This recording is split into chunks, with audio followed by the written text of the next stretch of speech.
에바 테크놀로지스는 라이다 업계에서 드물게 FMCW 방식의 4D 라이다를 전면에 내세우는 회사입니다.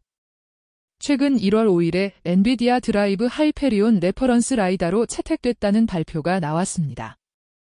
같은 흐름에서 1월 6일에는 오문이라는 신제품을 공개하며 시장 확장 스토리를 강화했습니다.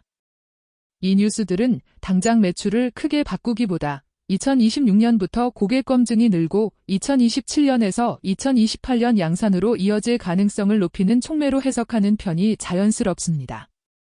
투자 관점에서는 기대감이 먼저 움직이는 구간이라 변동성이 커질 수 있다는 점까지 함께 보셔야 합니다. 에바의 강점은 거리 정보뿐 아니라 속도 정보를 포인트 단위로 함께 제공하는 4D 데이터입니다. 속도 정보가 붙으면 움직이는 물체의 분리와 추적이 더 정교해집니다. 야간과 역광 같은 까다로운 환경에서도 신뢰도를 높이겠다는 방향성이 분명합니다. 이번에 공개된 오문이는 360도에 가까운 주변 감지를 겨냥합니다. 시야각은 360도 곱하기 90도이고 최대 80m까지 커버한다고 제시했습니다. 센서 지름은 85mm로 소형화를 강조했고 등급은 IP68과 IP69K로 내구성을 내세웠습니다. 이런 스펙은 자동차뿐 아니라 로봇, 물류, 인프라 같은 분야에서 채택 문턱을 낮추는 역할을 할 수 있습니다. 첫째, 엔비디아 하이페리온 채택은 생태계 안에서 레퍼런스 지위를 얻는 성격이 큽니다. 회사는 2028년 양산 목표를 함께 제시했습니다. 둘째, 오문이는 2026년 하반기 파일럿을 거쳐 2027년 양산 목표를 제시했습니다. 즉, 오문이 라인이 자동차 본격 양산보다 앞에서 매출 가시성을 만들 가능성이 있습니다. 셋째, 지난 12월 중순에는 승용 OEM 차량 전면 유리 뒤쪽에 라이다를 통합한 데모를 공개한다고 밝혔습니다. 이 접근은 디자인과 내구성, 정비성 같은 OEM의 현실 문제를 해결하려는 방향입니다. 결론적으로 2026년은 채택과 검증이 늘어나는 해이고 2027년은 일부 라인의 양산 전환 가능성이 열리는 해입니다. 그리고 2028년이 대형 프로그램의 본격 양산 여부를 가르는 분기점이 될 가능성이 큽니다. 가장 최근 확정 실적은 2025년 3분기입니다. 3분기 매출은 360만 달러 수준이었고 영업 손실은 3,320만 달러 수준이었습니다. 같은 분기의 논지에 따르면 아직은 연구개발과 양산 준비 비용이 매출보다 훨씬 큰 단계입니다.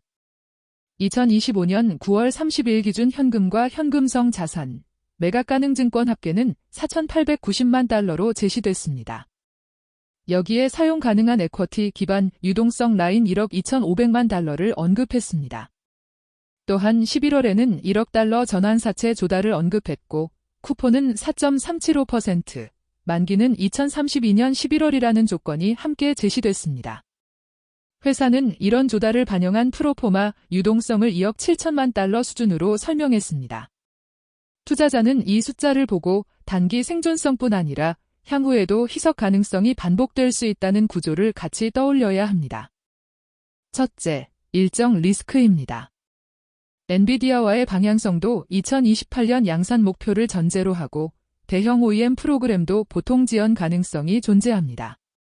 일정이 밀리면 매출은 늦어지고 그 사이 비용은 계속 나가면서 자금 조달 압력이 커질 수 있습니다. 둘째, 수주와 발주의 간극입니다.